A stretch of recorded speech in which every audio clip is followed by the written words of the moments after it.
السلام علیکم کلاس. آج ہم پہلا چیپٹر سٹارٹ کرنے لگے ہیں سیکنڈ ایئر کلاس میں. نموئی نفسیات، ڈیولپمنٹل سائیکالوجی. جیسے کہ ہم سب کو پتہ ہے کہ ڈیولپمنٹل سائیکالوجی ریلیٹڈ ہے ڈیولپمنٹ سے. اور ڈیولپمنٹ کا مطلب کیا ہے؟ نشو و نما. نشو و نما کس کی ہوتی ہے؟ بچے کی نشو و نما ہوتی ہے.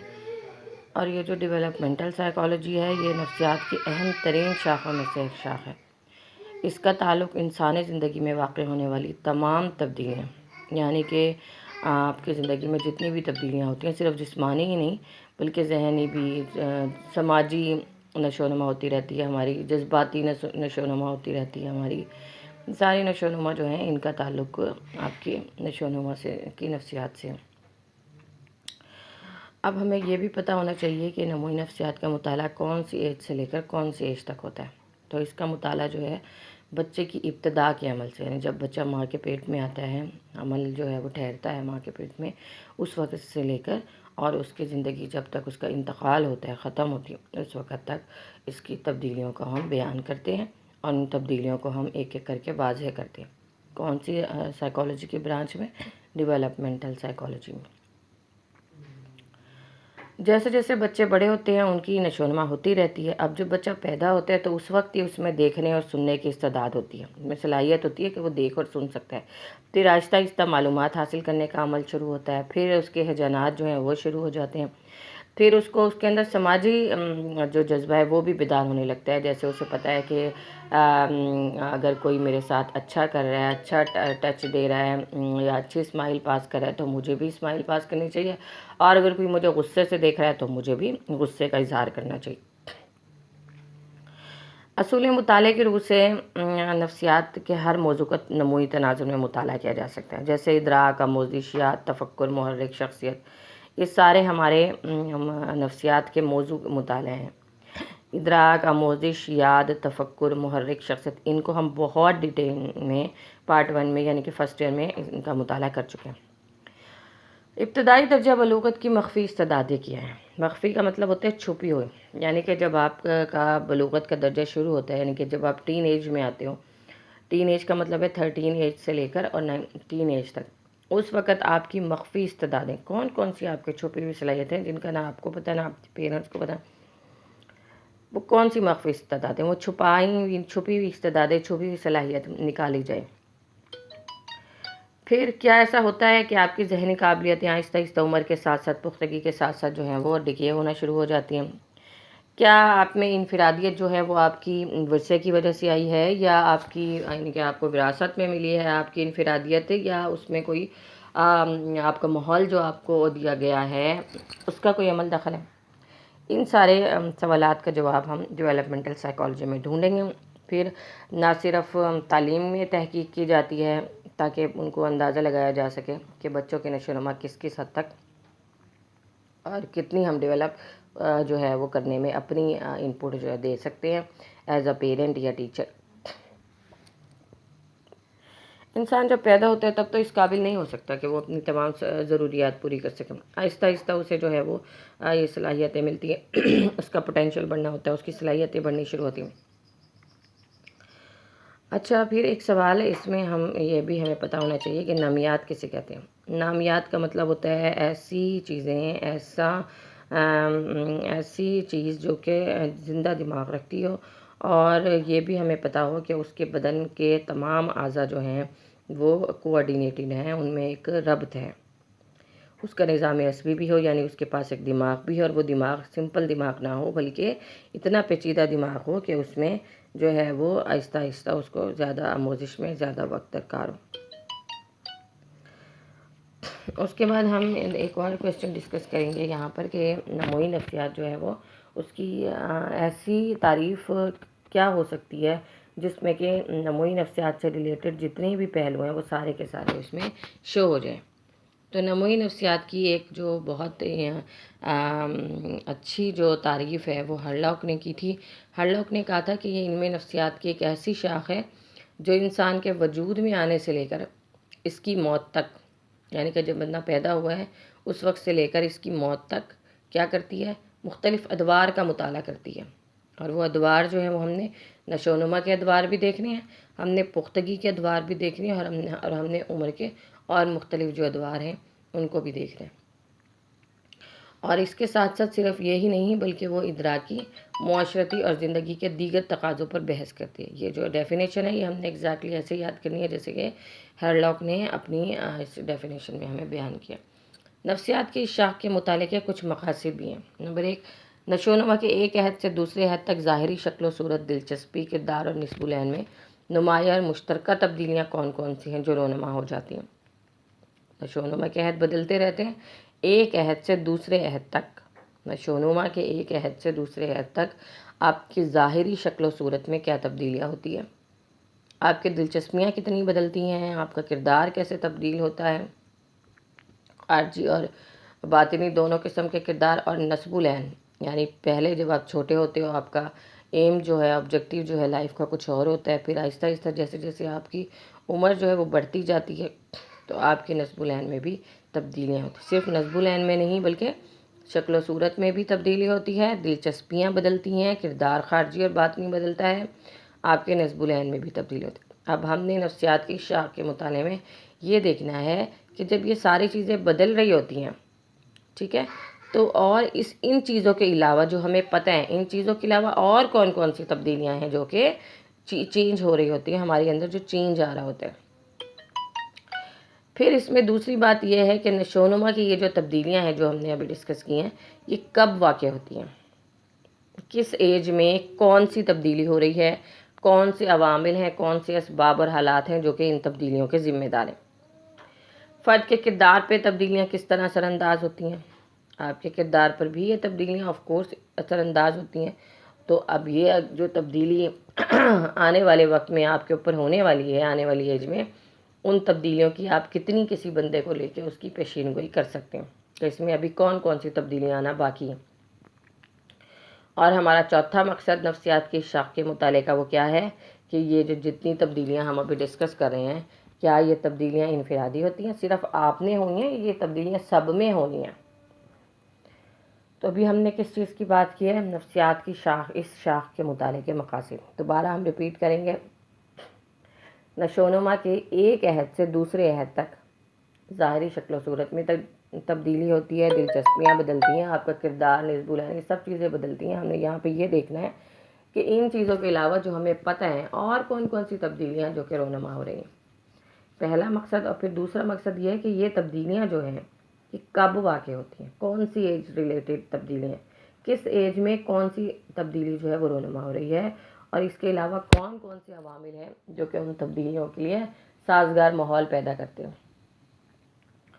اور تیسرا مقصد میں ہم نے دیکھا تھا کہ فرد کے کردار پہ یہ تبدیلیاں جو ہیں وہ کس طرح سے اثر انداز ہوتی ہیں، آپ کا کردار کیسے ان تبدیلیوں کی وجہ سے بدلتا ہے، اور آپ کتنا پیشین گوئی پہلے سے کر سکتے ہو کہ اس بندے میں کون سی تبدیلی جو ہے وہ کون سی عمر میں آنی جو ہے وہ ضروری ہے یا آ سکتی ہے، اینٹیسپیٹ کتنا کر سکتے ہو آپ ان تبدیلیوں کو۔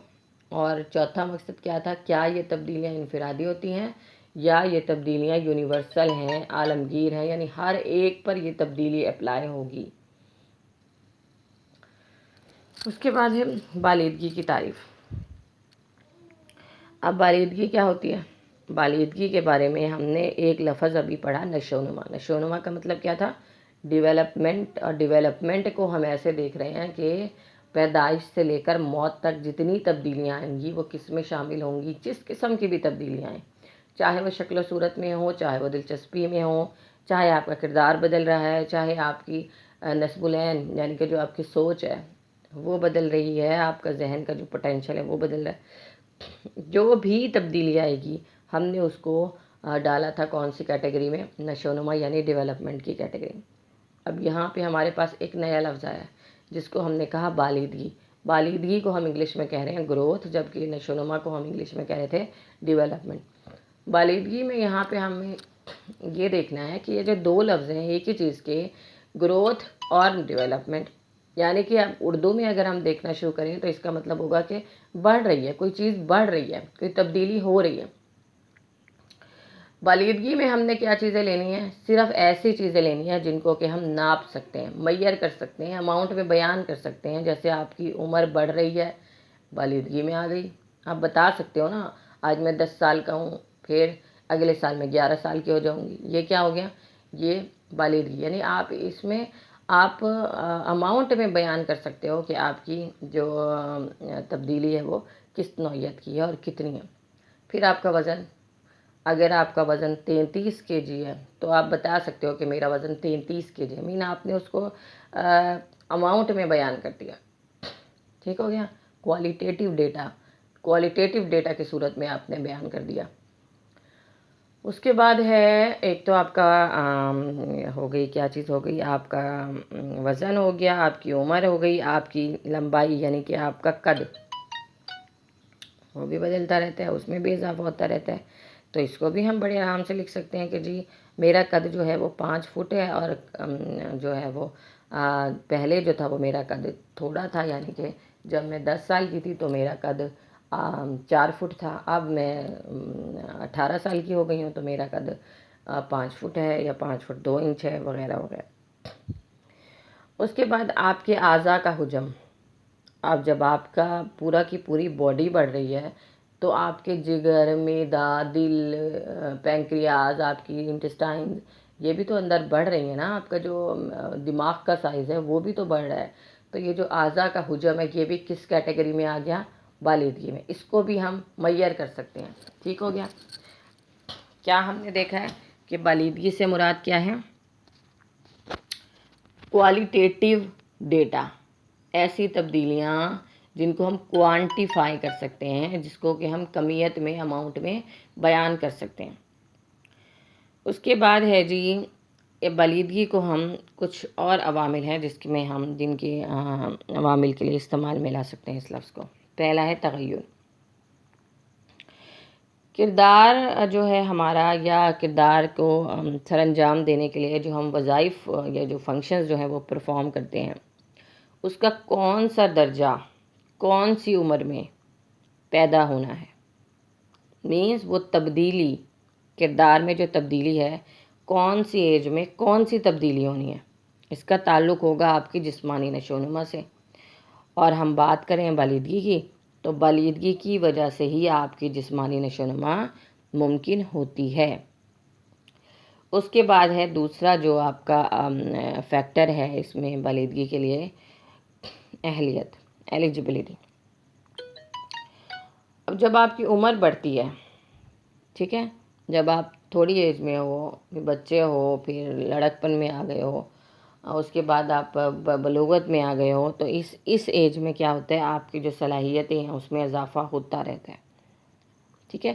پھر ایک خاص ایج آتی ہے آپ کی 40+ کے بعد، آپ کی خاص ایج آتی ہے جب آپ اس میں اضافہ نہیں بلکہ کمی ہوتی ہے، یعنی کہ تھوڑا تھوڑا ڈکے ہونا شروع ہو جاتا ہے کچھ چیزوں میں، سب میں نہیں. اس کے بعد ہے روزمرہ کے وظائف. روزمرہ کے وظائف بھی آپ جو ہے وہ بالغی کی وجہ سے ہی پرفارم کر سکتے ہیں. مینز آپ کے بونز کو، آپ کی جو مسلز ہیں ان کو ایک خاص پختگی چاہیے کوئی خاص کام کرنے کے لیے.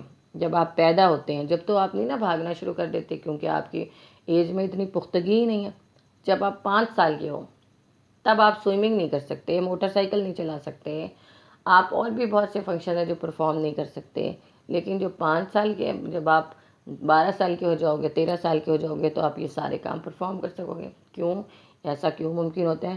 کیونکہ اس وقت، اس ایج میں، اس کام سے ریلیٹڈ آپ کی جو ہڈیاں ہیں، آپ کے جو مسلز ہیں، یعنی کہ آپ کے جو پٹھے ہیں، ان کی جو گروتھ ہے ایک خاص لیول تک پہنچ چکی ہوتی ہے، جو کہ ان کاموں کو، ان خاص کاموں کو پرفارم کرنے کے لیے ضروری ہوتی ہے. چوتھا ہمارا فیکٹر ہے نمو، یعنی کہ ڈیولپمنٹ. جب بھی ہم آموزش کی بات کریں گے، جب ہم کہتے ہیں کہ ہم نے کچھ سیکھنا ہے، سیکھنے کی جب ہم بات کرتے ہیں تو پھر اس میں صرف بالغی ضروری نہیں ہوتی، اس میں پھر آپ کی نشو و نما بھی ضروری ہوتی ہے. لیکن ہم یہ کہہ سکتے ہیں کہ جب تک میرے دماغ کا سائز ہی نہیں بڑھے گا تو میں اس وقت تک لرن کیسے کروں گی؟ میں 13 سال کی ہو گئی ہوں لیکن دماغ میرا 1 سال کے بچے والا ہے، تو کیا میں وہ 13 سال میں جو کچھ میں نے سیکھنا تھا وہ میں سیکھ پاؤں گی؟ میں نہیں سیکھ پاؤں گی.